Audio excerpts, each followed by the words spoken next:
Welcome to We Built This Brand. I'm your host, as always, Chris Hill, and today we are going drinking. No, I'm mostly kidding, but we are here today at Knox Brew Hub to interview Zack Roskop. He's the founder and also the creator of Knox Brew Tours, which you may know if you're local, and we're excited to have him on the show today. Zack, I think, is just a natural-born marketer, and we'll talk about his history in the Knoxville beer scene. We'll talk about his background and what even got him to the place where he thought, hey, a craft beer tour would be great for Knoxville, and then ultimately what led him to probably one of the craziest, and dare I say, really good ideas of his career, to start a bar during the pandemic. And we'll talk to him about why that was good and what that has done for his business here at Knox Brew Hub. So join us as we go and talk to Zack Roskop. Zack, welcome to We Built This Brand. Happy to have you on today. Happy to be here. Cheers. Yeah, thank you. Happy to be, really here. I mean, at Knox Brew Hub. Yeah. I mean, obviously, if we're going to do a podcast at the bar, we have to have a beer while we do it. Absolutely, we do. And so I poured our cask engine is back up and running. Oh, man. Cask engine, for those who may not know, is basically a piece of equipment that serves beer the way beer was served prior to the invention of refrigeration. Mm-hmm. So when beer was stored in caves around 50 degrees. Mm-hmm. And how beer was served prior to the invention of carbonation. So it uses a piston to create suction to pull the beer out of the keg. Mm-hmm. And it's just a classic ESB from Crafty Bastard, and it's delicious. And then I'm drinking our Hub Lager out of our Frankfurter mug. And most people don't know this. This is kind of a Knox Brew Hub secret.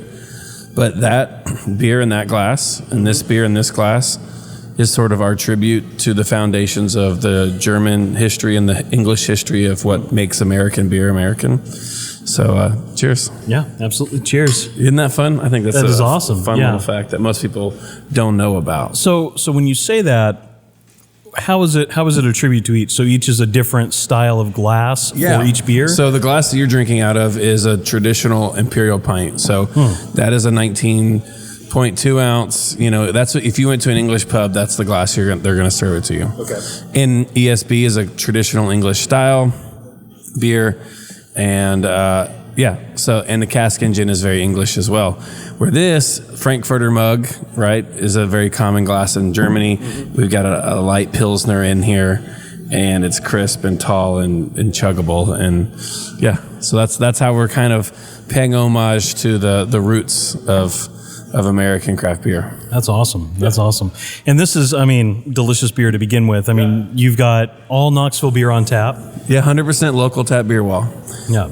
Our thing is, we like to say every single beer that we serve on draft is made in Knox County or a county touching Knox County. Yeah, and I find that to be really cool. And obviously, it's nice to come in here because I don't have time anymore as an adult with two kids to be able to go around to all the breweries every day. And so I can come in here and pick from what's best. Our goal, our tagline is we want to be local beer's best friend. Mm-hmm. And the way we do that is that we promote them, right? You tell everyone about your best friend and how awesome they are, right? And that's what we're trying to do.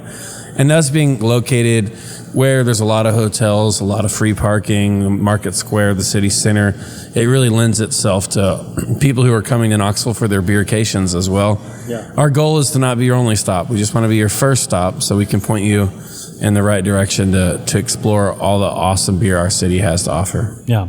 So this is We Built This Brand. We're talking about the brand of Knox Brew Hub and, additionally, Knox Brew Tours, which you also run. Yeah. How did all this come to be? It's honestly, I can say from personal experience, it's really cool that we're here today. But how did it get started? Yeah, that's a great question. And it's funny, you said Knox Brew Hub, Knox Brew Tours.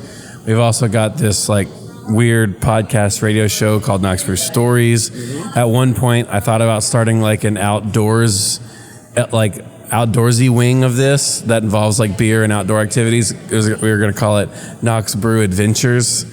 And then at one point we were making sandwiches and we called them Knox Brew Subs. So I need to just buy the domain name knoxbreweverything.com and it would just capture it all, which would be a lot of fun. But the way it all started was in 2014. I wasn't sure what to do in my life. I wasn't sure what was next. And I wanted to pursue my passions of loving people, loving Knoxville, and loving beer, and doing a guided brewery tour seemed like the way to do all three of them. When it came to, you're talking, I mean, specifically building a brand, right? Right. So we needed to name it. Right. And, you know, there's always the temptations to be like Scruffy City Brew Tour or Rocky Top Tours or like, you know, some version of that.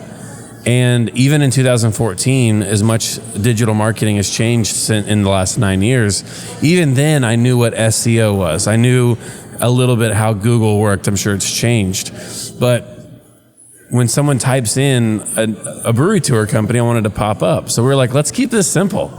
And we just named it Knox Brew Tours. And it still cracks me up to this day when people look at our bus and they go, Knox Brew Tours, what do you guys do? And I'm like, let's work backwards. We give tours of breweries in Knoxville. So yeah, we did that we still are doing that. We're going on almost 10 years now. And during COVID, the bar that was where all of our private and public tours started and ended decided not to renew their lease.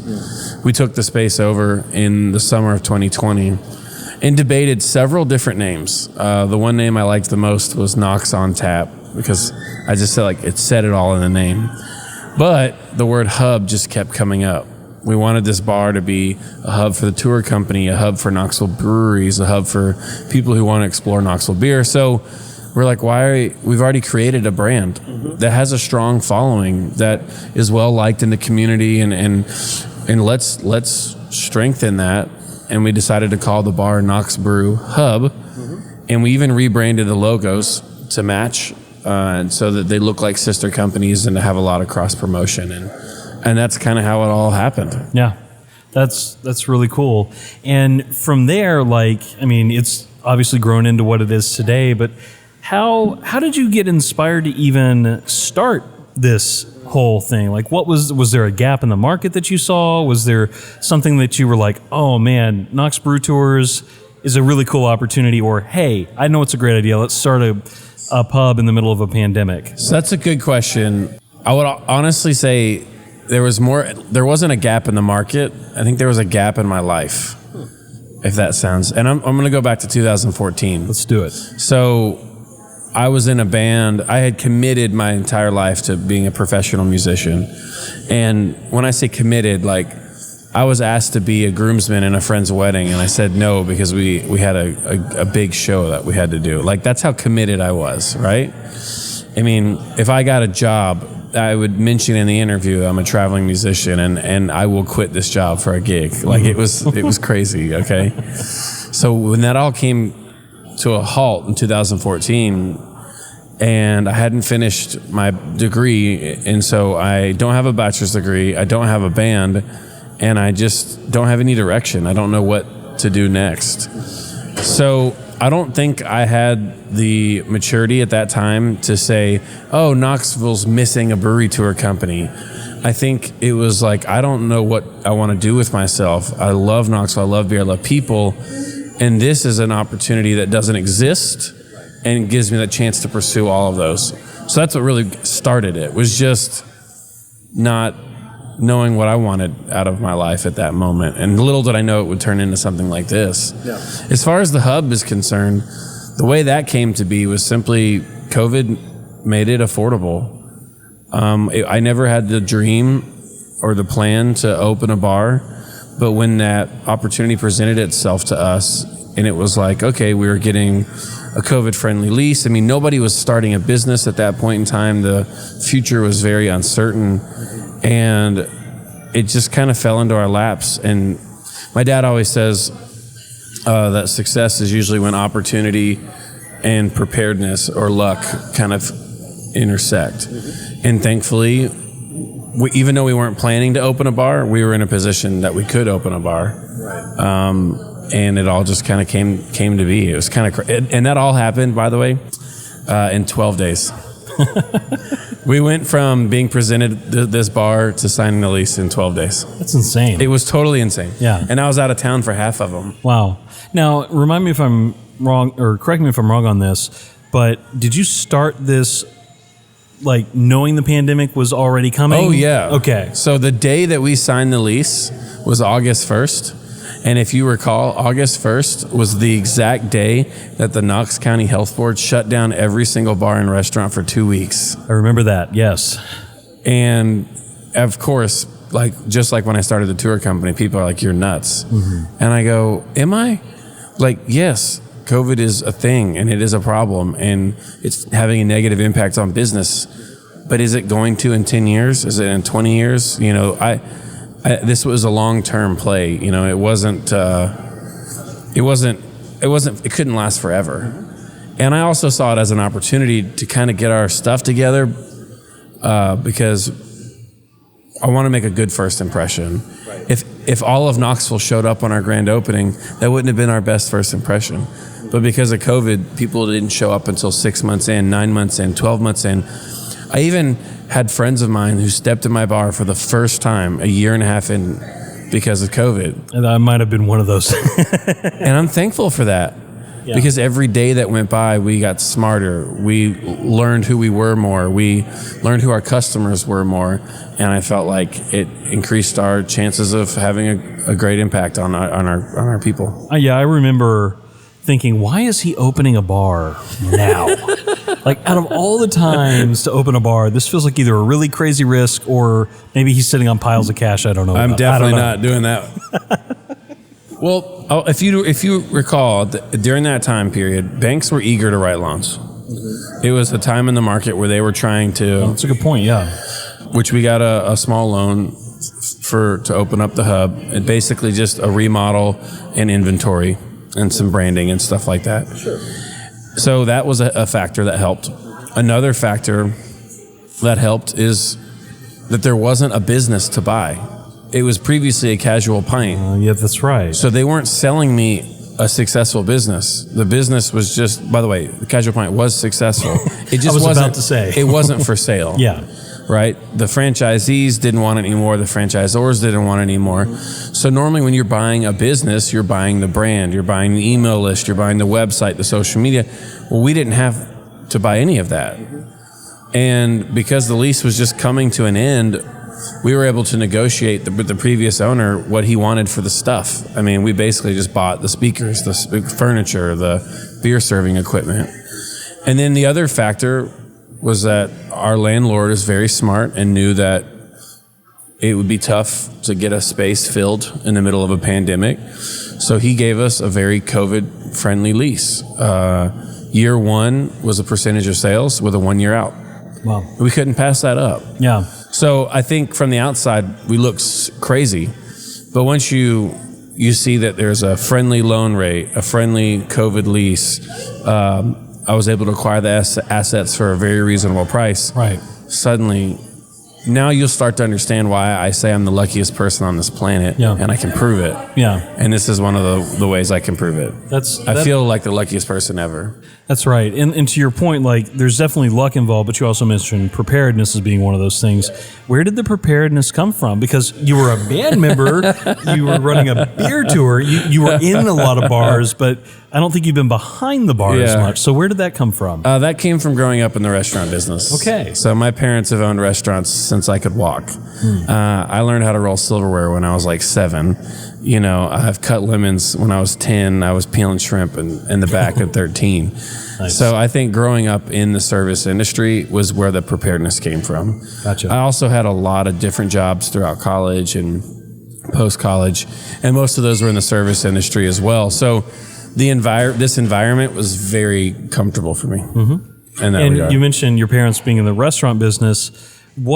What kind of business within restaurants were they in? It sounds like you were lemons and shrimp, but it was probably more than that. What were they doing? Oh, so they liked flipping restaurants. Okay. And what I mean by flipping restaurants is they like to take a space, say, what does this part of town want?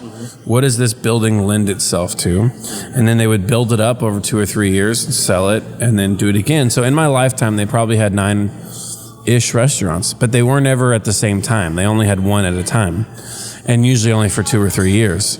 And I think a lesson that I took away from my parents, if you ever meet someone that makes something really good, like they just make the best chicken wings ever, And they're just convinced no matter what, if they can just open the chicken wing restaurant, it doesn't matter where it is, it'll be successful. And you say, why? And they go, because they're the best, right?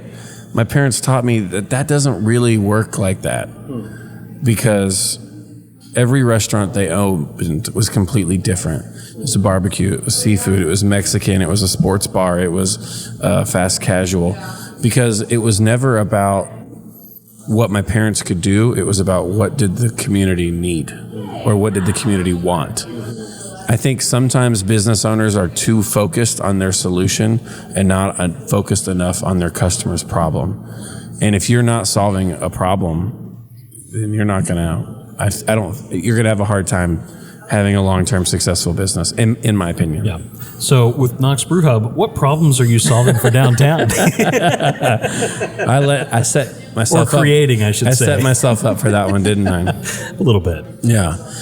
So there's two things we really pride ourselves on, and these are problems that I think we're solving. One is that we take customer service very, very seriously. We want to be accommodating. We want people to feel welcome and comfortable. We want to learn your name, and we want to take care of you probably better than the average bar. I love the craft beer community, but I think one area of the craft beer community that needs improvement is customer service. I hate to use this term, but we call it hipster service, where you walk up to a bar, there's no hello, there's no welcome, there's no glad you're here, there's just a, do you know what you want? And that drives me absolutely crazy. Where here we try to say, hey, welcome to Knox Brew Hub. Have you been here before? Oh, fantastic. Thanks for coming back.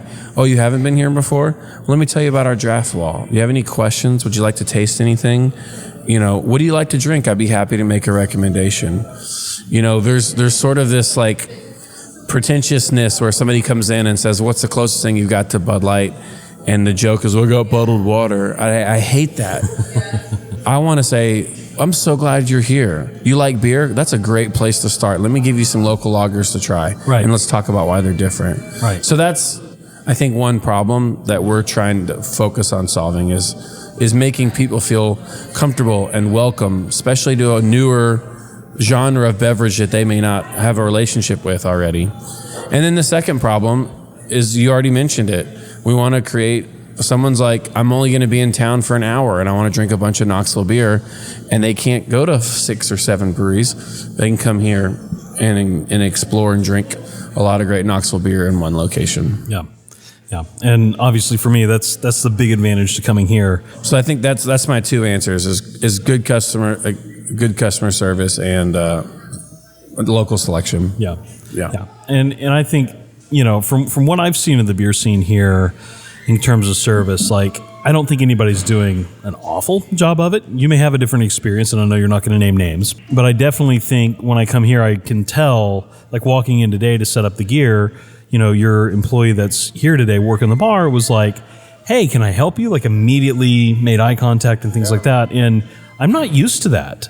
And just you saying that and putting all that together, I'm like, oh yeah, they didn't ignore me. I didn't have to come up to the bar and stare at them or flag them down. They eye contact. Hey, how can I help you? Well, I appreciate you telling me that. I think overall Knoxville's beer service is better than most, but I've just been to nearby cities that end in the word "ville" and just left with an awful taste in my mouth. Yeah, there's an episode of Portlandia just called Schville, and I'm like, yeah, that's the area we're in. But yeah, I get you. That's cool. Yeah. So talking more about the beer scene, you love the craft beer scene. You've been involved in it a long time. Where did that start for you? Like, where did the passion for craft beer start? It actually started when, so I was 20 years old and I was living in this house. It had like 5 bedrooms and there was just this like revolving door of roommates. And at one point, everyone in the house was underage except for this one guy named Nick. So we begged Nick. We said, Nick, will you go buy us beer, please? And Nick was obsessed with Yuengling. And he said, I will buy you beer, but I'll only buy you Yuengling. And we said, why? He goes, because it's the greatest beer of all time. And we said, okay, so we'll take it, right? You're 20, you'll do whatever. So Nick would bring home a case of Yuengling from Walmart or something. And I acquired a taste for Yuengling. and I really enjoyed it. So I turned 21, and I'm trying to find anywhere in Knoxville that sells Yuengling on draft. And the only bar that I could find that sold Yuengling on draft was the Beard and Beer Market. So I went to Beard and Beer Market, and I wore it out until one day came in, and they were like, sorry, the Yuengling keg blew. And I was about to just turn around and walk out. And the bartender says, have you ever tried Gaelic Ale from Highland? And I was like, no, I haven't. Well, now I have 2 beers I like. Until one day I go in and neither of them are on. And he goes, have you ever had Fat Tire from New Belgium? And as you know, that was the spark. Right? Oh, this tastes good and different. What's a brown? What's a porter? What's a stout? What's a pale ale? What's this IPA thing? Next thing I know, the next age 21 to 25, it doesn't matter if it's a wedding, a funeral, a work trip, or whatever. If any time I left the city of Knoxville, my mission became to get my hands on as much different and unique and local beer wherever I was as I could. And I just fell in love with the community. There was always this common denominator of being family friendly, of giving back, of having an appreciation for a higher quality product. And I was obsessed. And that all came to a head in 2014 when I started the tour company. Yeah. And I remember when you started Brew Tours, I shared this a while back, but it's crazy to me that you went from, hey, get in my van. Yeah. Or I guess it was a bus. It was actually a short bus at the time. Get in my short bus. I'm going to take you. And I can't remember. I think you were taking us back to our cars or something after Brewfest. And you were like, I've got this crazy idea. And I want the Humble Beer podcast, which I had just started with my buddy DJ. And he were like, I've got this great idea. We're going to go around to all these 3 breweries. We're going to go to this little brewery that hasn't started yet called Crafty Bastard, which we're drinking today. And we're going to go to Alliance Brewing and Pretentious. And I was like, that sounds awesome. Are any of them open? No, they're still working on getting open. They're all under construction. Yeah. And so we got to go to all 3, taste beer, and that experience, man. Is that episode still up? It's still up. We got to go link all the it way in the back. show notes. Yeah, here. let's go. I got to re-listen to that because I remember Matthew was making beer in his bathtub at that point in time and bringing it down to. Just to be clear, there was no liquid in the tub. It was just a bathtub is a great place to make stuff because if you spills, it just goes down the drain. Right. But he wasn't even making beer on site. I mean, Pretentious didn't even have a floor at that point. It was just dirt where the glass blowing studio is. Right. And man, isn't that crazy? Alliance was still using that 3-barrel Bubba's Barrels system that had the open flame. It had it looked like a giant wok basically. And didn't they had trouble getting open because of that too? It delayed their opening several months. Both Pretentious, Alliance, actually all 3 of those breweries ultimately ended up opening as tap rooms selling other people's beer before they sold their own. Yes, they did. Which was was very common back then because they needed the cash flow. Yeah. Isn't that wild to think about? Yeah, and that's almost 10 years ago now. And those were like the 5th, 6th, and 7th breweries to open. That wasn't even like the first 4. That's true. Some of the first 4, though, have been around for decades prior to that. Yeah. And some of the first 4 are no longer with us. That's true. We have what is it? Knox. Why am I drawing a blank on it? Sawworks? Not Saw. Well, Sawworks is no longer with us. New Knox. New Knoxville Brewing's no longer with us. Sawworks, Blue Tick. Yeah, Blue Tick's no longer around. Yeah, and Cold Fusion. That was much later. That's a whole other story. We could do a whole podcast on that. Yes, we could. That's an interesting story. But no, I was thinking of the Smoky Mountain Grill and Brewery. Oh yeah, Smoky Mountain Brewery. Yeah. Or Smoky Mountain Brewery. I always say grill and brewery because that's what I'm used to. Yeah. And they're still around. They're actually, most people don't know this, but Smoky Mountain Brewery is the 8th largest brew pub in the United States. Oh, I didn't know that. So they have 4 locations that they brew in, but they service 36 restaurants. Oh, wow. Yeah, every Copper Cellar, Calhoun's, Chesapeake's, Corner 16, all over East Tennessee. And so, yeah, that's a massive beer operation here in Knoxville that I think gets overlooked quite often. Yeah. And, there's just so much good beer here. So that's obviously why you're in business and why it kept growing, because Knoxville is an insane amount of craft beer for the size town it is. Another shout out to Smoky Mountain Brewery is almost at one point over half of the brewers in Knoxville at one point worked for Smoky Mountain Brewery. So like that might have been a launch point for a lot of the brewers that we have in town. Yeah. So getting into community a little bit now. So you've got this great pub. Do you call it a pub, a bar? What do you call it? I don't call it a pub. DJ always calls it a pub. Oh, DJ calls everything a pub. He calls his basement a pub. That's true. So there's three reasons I don't call it a pub. Okay. One reason I don't call it a pub is because in Knoxville, Preservation Pub has done such a good job of using that word that if anyone at any point in time says the word pub, they go to Pres Pub or they think of Pres Pub. So I feel like that word's kind of a little taken in Knoxville. The second reason I don't like to use the word pub is because traditionally they serve food and we have hot dogs and dips, but we don't have no one's coming here for like a full dinner. And then the other reason is anytime I hear the word pub, I think it's English or Irish or Scottish leaning. And we're not. We're local. We're local beer. We don't have Guinness on draft. We don't have Bass. We don't have whatever. Right. If I hear someone say I'm going to a place called the pub, I expect them to have at least, a Schmiddix or a something, and we don't. So so we just call it the hub. The hub. So at the hub. So that was long-winded. I apologize. But it's okay.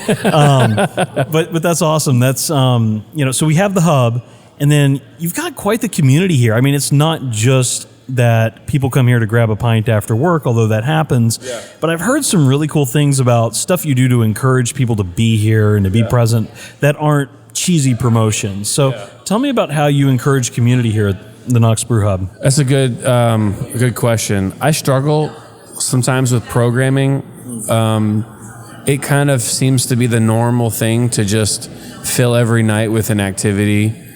Trivia this or bingo or this or that. And sometimes we do some of that. But with us, I kept questioning that and asking myself, how can we create a space for a group of people to do what they love to do? And the most successful example of that for us has been our chess club.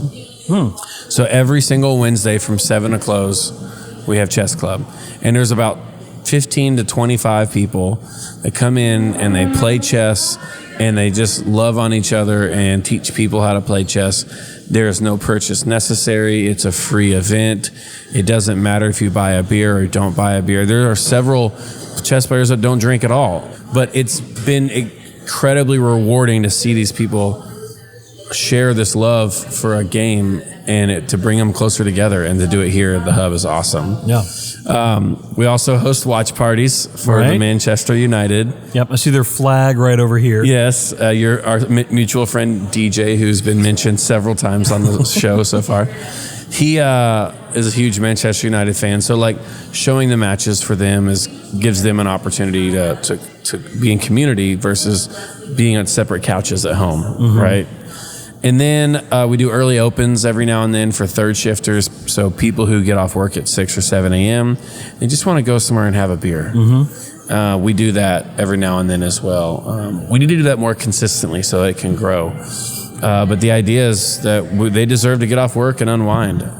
And those are just the three things that kind of pop into my mind. We always have artists featured on the wall. There's usually always a local artist. Our podcast features local musicians, and we do everything we can to promote local musicians here. And that's awesome. I'm sure the options are endless. If anyone's got any new ideas, throw them my way, because anything we can do, we'll do it. Yeah, that's awesome. So you got community. Obviously, people are aware of Knox Brew Hub. How do you get awareness out there beyond the community of people coming in and saying, hey, come visit me at Knox Brew Hub or join me at Knox Brew Hub. We're going to do a chess night or, a Manchester watch party. How are you drawing people to the Brew Hub? How do you promote it? So there's the obvious answer of social media, right? Facebook events, Instagram promotions, and just doing all of that. The less obvious answers, we have a great relationship with Visit Knoxville, and I can't thank Visit Knoxville enough. They do a wonderful job of telling the story of Knoxville, Yes. and my job is to make sure that I'm part of that story. They send us journalists all the time, and we entertain them and talk to them about the Knoxville beer community. So Visit Knoxville has been a unique way that's been huge for us.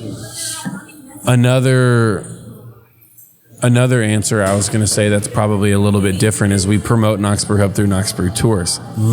So we have tours every weekend, and we have our target demographic on the bus ready to go, and we tell them all about Knox Brew Hub. That's another big one. Well, I mean, I will say the journalist thing is working in your favor already. I've seen Knox Brew Hub in several magazines for, this list or that list about best place to go for beer. And I think that's a testament to what you all are creating here. It was wild, dude. We were in the Sports Illustrated last fall. Yeah. They did an article on craft beer bars located near SEC football stadiums. And we were heavily featured. And then the Wine Enthusiast magazine was crazy. And then I think coming out in June, we're in the Gun and Garden magazine as well. So that'll be a big one coming up as well. So I feel very lucky. I believe that if we just put people first, there's two outcomes. We'll be successful or we won't. And both of those outcomes I'm okay with if I put people first in the process. That'll be the way I sleep at night. The thing I'll be the most proud of will never be if we are successful or not. It'll be how we make people feel. Yeah, well, I think you're doing a good job of that. Thanks. I appreciate that.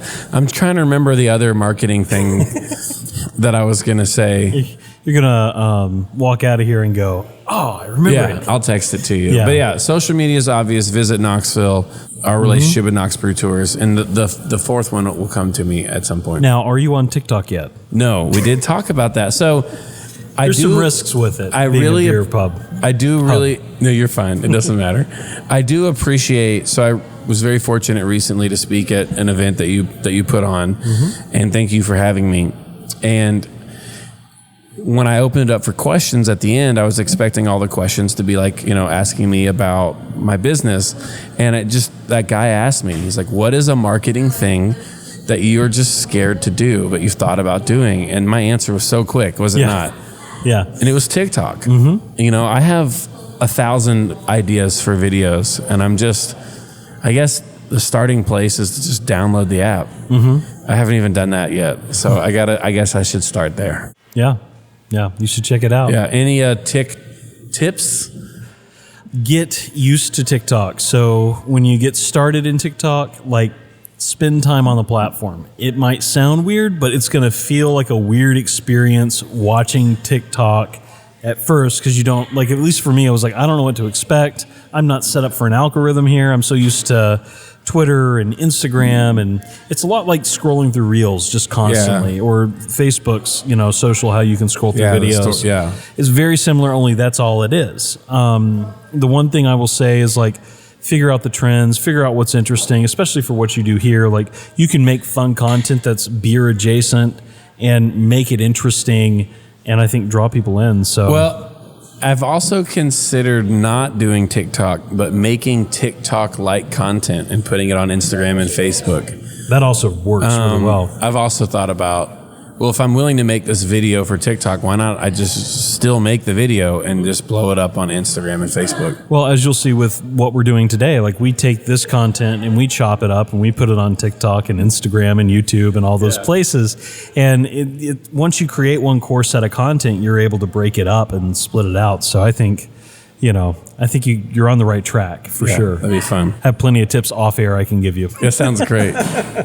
We're not here to talk about a social media course. No. You got to sign up for that. Yeah, you got to sign up for that. Pay for that, please. Yeah, it'll be worth it. I'm certain. Yeah. I hope so anyway. But yeah, man. Well, very cool. So we always wrap up with Perfect timing too. It's almost time for another beer. No, we need another beer. And you know what? This is a side note. I have actually found I can't really do more than 2 beers in an interview because then I start to slur just a little bit. Yep. And when I'm editing, I always notice it. So, so this is perfect timing.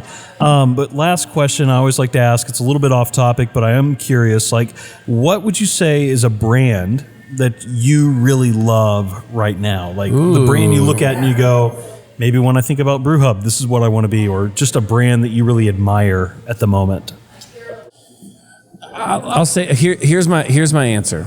Okay, it's not a great answer, but I am fascinated that seemingly every single quarter, Tesla is selling more and more cars, and I have never seen a Tesla commercial. I watched the Super Bowl, and I saw electric car after electric car after electric car, Ford, Chevy, Kia. I have never seen a Tesla commercial, and I've never seen a Tesla print ad. I've never seen a billboard for Tesla, but somehow that brand is continuing to grow, and that fascinates me. What do you think that is?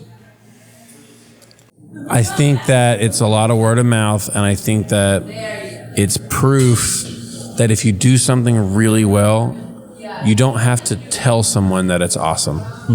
You can just show them, and that the product and the experience will speak for themselves eventually.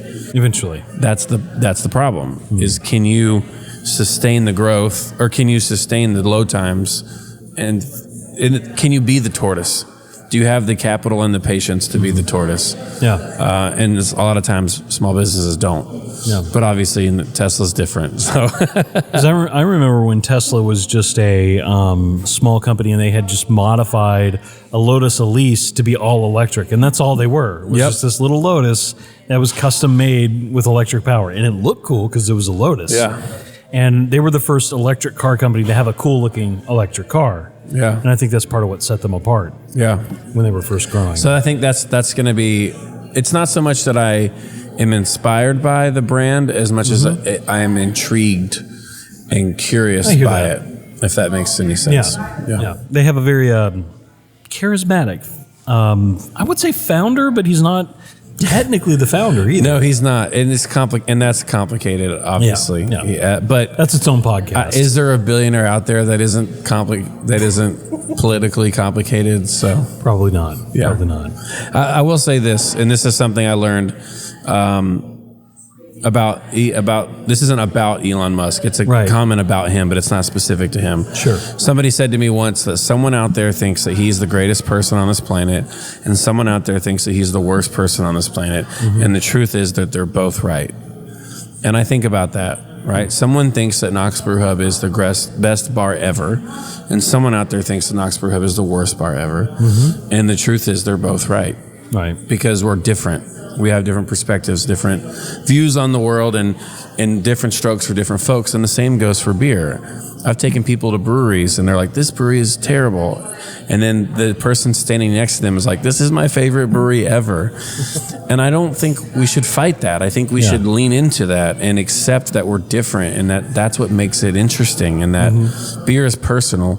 I try to refrain from ever saying the words best. If I tell you this is the best beer we have, I'm telling you what to think. But if I tell you this is my favorite beer, I'm telling you what I think. And those are two very different things. That's a good perspective. I learned kind of the hard way because I embarrassed myself in front of a brewer. And they were like, hey, what do you think of this beer? And I was like, that's all right. And I was very honest in my response, but I could tell he was a little disappointed by my response to him and his beer. And I learned very quickly that my response should always be the best beer is the one in my hand. And that's kind of how I've taken it ever since. Is I never want to be in a position where I make somebody feel bad because of the hard work they poured into something that I just happen to not like. So by being able to respond with, well, it's in my hand, so it's the best one I'm drinking, you kind of get into the routine of like, oh yeah. Well, and there is a massive difference between me saying to a brewer, this beer sucks, and me saying, this isn't for me. Right. Oh, that's very true. If I say this sucks, well, that's just negative all the way around. But if I say, hey man, this is really solid for a smoky, a Rausch beer, a smoked beer. Personally, I don't really enjoy smoked beers that much, but for that style guideline, I think you did a great job. Yeah. Like that's a very different statement, right? And that's, I think, lends into the subjectivity of beer. Yeah. The other truth, or at least I guess I shouldn't say truth. The other opinion is you and I saw 5, 6, 7 years ago that the most important thing was the liquid. That's not true anymore. And that's a marketing thing to discuss. Now it's not just because I've been to breweries that make incredible liquid and they're dead. And I've been to breweries that make okay-ish, to me, liquid, and they're packed. Right. Because it's no longer just about the beer. It's the environment. It's the culture. It's the community. It's the programming. It's the branding. It's the experience. Yeah. I would rather go to a great place that sells bad beer than go to a terrible place that sells good beer. Yeah. And that's what makes Knox Brew Hub so special. Well, I appreciate that. You've got a good community. You've got The goal is good both, right? atmosphere. You've got great beer because it's all Knoxville beer. Let's be honest. I'm very biased. But yeah, it's just awesome. So, Zach, thank you so much for coming on today. I appreciate this so much. Absolutely, man. It's been a pleasure.